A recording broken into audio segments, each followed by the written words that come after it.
प्रदीप जी जम्मू से। राधे राधे गुरुदेव। गुरुदेव भगवान, जब भी कभी मंदिरों में उत्सव होता है तो ज्यादातर बर्तन टेंट हाउस से आते हैं। उन बर्तनों में नॉन वेज भी बना होता है और वहीं बर्तनों में प्रसाद बन के भोग लगता है। ऐसे में प्रसाद अगर कोई वैसे दे तो मना वैसे करें, क्या करें? मतलब हम वृंदावन की बात कर रहे हैं, बाहर की तो बात हमें ज्यादा ज्ञान है नहीं। यहाँ सब पर्सनल होता है। जैसे राधा वल्लभ जी तो पर्सनल, चाहे लाखों लोगों का भोजन हो, पर्सनल। वहाँ सब, वहाँ रसोई में किसी का पात्र भी प्रवेश नहीं करेगा। बिहारी जी पर्सनल, राधा रमण जी पर्सनल। हाँ, जनरल गांव गली की बात हम नहीं कहते। बाहर जो जैसे ये धाम या पुरियों से बाहर का जैसे माहौल है, अभी जम्मू में रह रहे हैं तो वहां तो टेंट हाउस से बर्तन आते हैं तो उसमें नॉन वेज भी बना नहीं होता है। नहीं नहीं नहीं, तो ऐसे में कोई प्रसाद दे? नहीं पाना चाहिए, नहीं पाना चाहिए। वो प्रसाद हुआ ही नहीं। अभक्ष भोजन का कहीं भगवान को भोग लगता है? नहीं। ऐसे अपवित्र पात्रों में बना हुआ भोजन अभक्ष होता है। अभक्ष भोजन राक्षसी बुद्धि पैदा करता है, आसुरी बुद्धि पैदा करता है।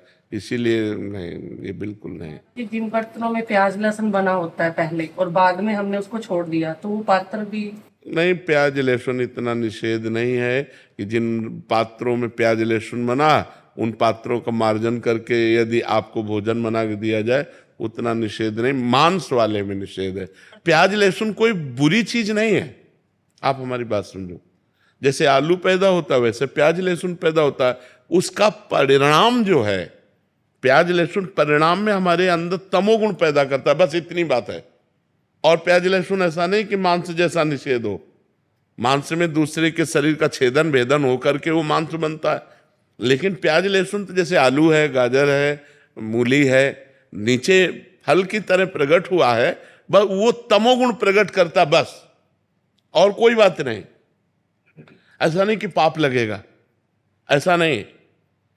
प्याज लहसुन तमोगुण प्रकट करता है, इसलिए भजन करने वाले को तमोगुण से रहित होकर सतोगुण तक पहुंचना है। तो उसको निषेध किया गया है कि प्याज लहसुन मत पाना, ये तमोगुण पैदा करता है, तमोगुण उत्पन्न करता है। क्रोध है, निद्रा है, आलस्य है, प्रमाद है, बुरा चिंतन है, ये इसको बढ़ावा देगा, इसलिए इसको रोका गया है। नहीं, ये ऐसा नहीं है कि मतलब इतना निषिद्ध है जैसे मांस निषिद्ध है, ऐसा नहीं। मांस तो जिस पात्र में बना हुआ, उस पात्र में बना हुआ भोजन कदापि नहीं खाना चाहिए। लेकिन जैसे प्याज लहसुन मतलब और वो पात्र मार्जन करके हमें रोटी डाल दे तो पा लेना चाहिए, उसमें कोई नहीं। भगवान को भोग लगा सकते हैं। भगवान की जब भोग लगाने की बात आएगी तब उसे हटा देंगे।